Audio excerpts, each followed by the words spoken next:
Herkese merhaba. الاخبار nasılsınız iyi misiniz؟ يا رب تكونوا بألف خير. النهارده هنتكلم عن حفل الفراشة الذهبية. الفيديو ده تجميعة لكل حاجة حصلت في الفراشة الذهبية، مين اللي فاز وفاز ليه، خسر وخسر ليه. بالكم حفل الفراشة الذهبية بيبقى فيه جوائز كتير قوي يا جماعة فوق ما انتم متخيلين، بس كالعادة انا مش هقول لكم غير جوائز الناس اللي تهمكم، يعني انا مش هتكلم غير على الفئات المهمة والناس اصلا اللي انتوا عارفينها. في فئات وحاجات تانية كتير قوي انتوا حتى لو قلت لكم اسماء الناس مش هتبقوا عارفينها، مش هيهمكم، زي مثلا افضل مذيعه، افضل برنامج نهاري، افضل مذيع اخبار. عشان كده هنبدا بالمهم على طول.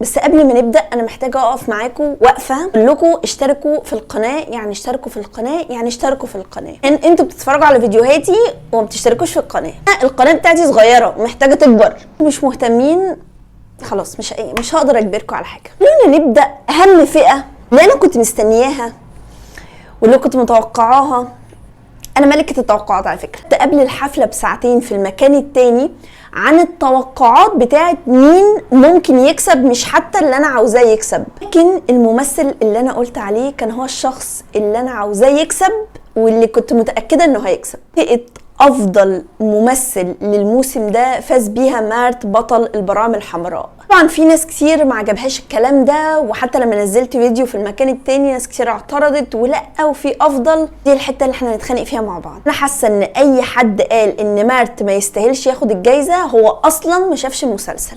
انا شفت المسلسل، وخلي بالكم انا يمكن ما بتابعش كل المسلسلات، بس على الاقل بشوف اول حلقه او حلقتين من كل مسلسل بيتذاع. اكمل المسلسل وممكن ما اكملوش، بس انا شفت اداء كل ممثل في الموسم ده. ناس قالت اسماء ناس تانية مش عايزه اقولها عشان محدش يزعل. مين دول اللي قارنوهم بمارت؟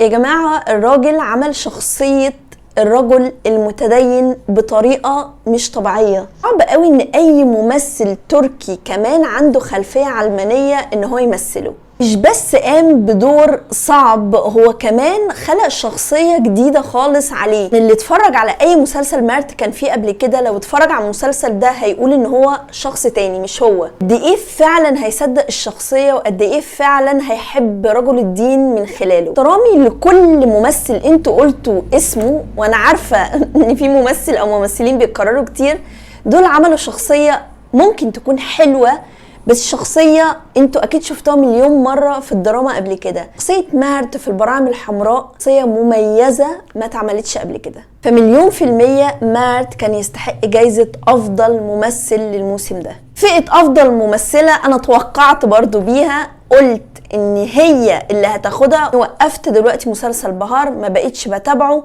ولكن هل الست دي ما عملتش اقوى شخصية للموسم؟ طبعا عملت.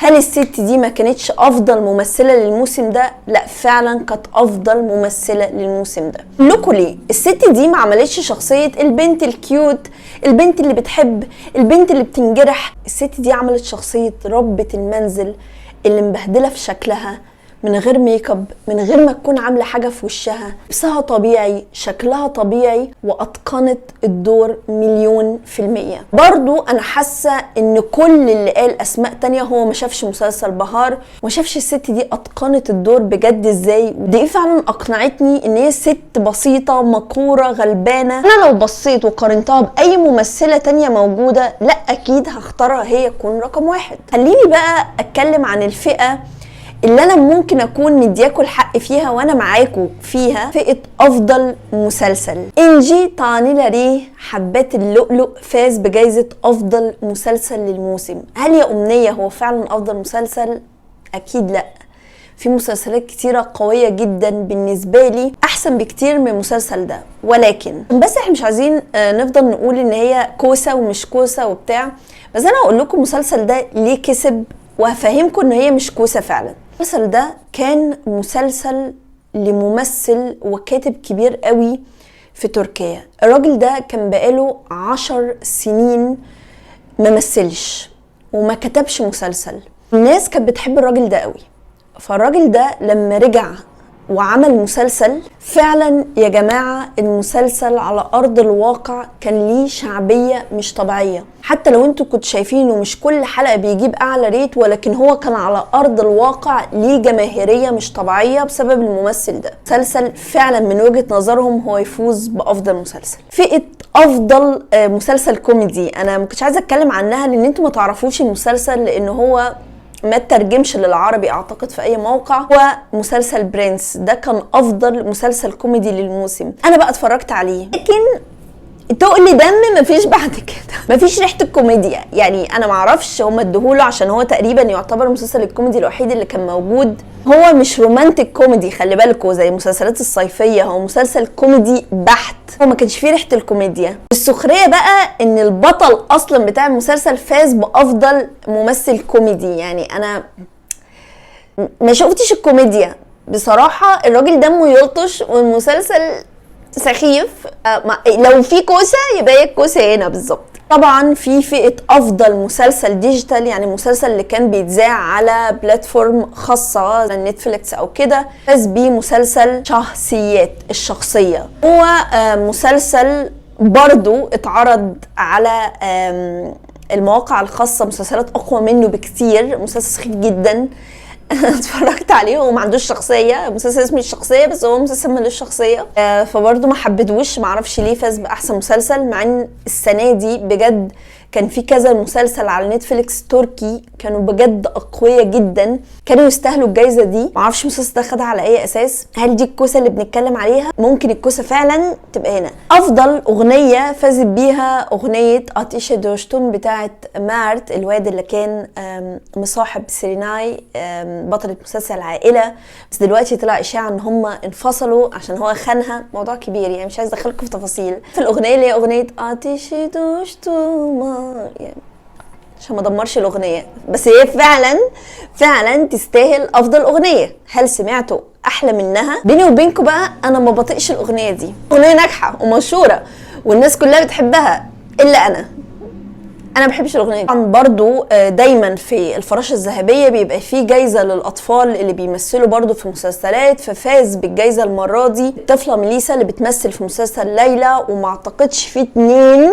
يختلفوا على تمثيل البنت دي، يعني هي بطله 100%، اكيد البنت دي تستاهل. الطفل ساربكان اللي عمل خطاب مؤثر جدا هقول لكم عليه كمان شويه، ولكن ناس كتير قالوا هو الطفل ده كان بيمثل في ايه؟ كان بيمثل في مسلسل رائحه الصندوق.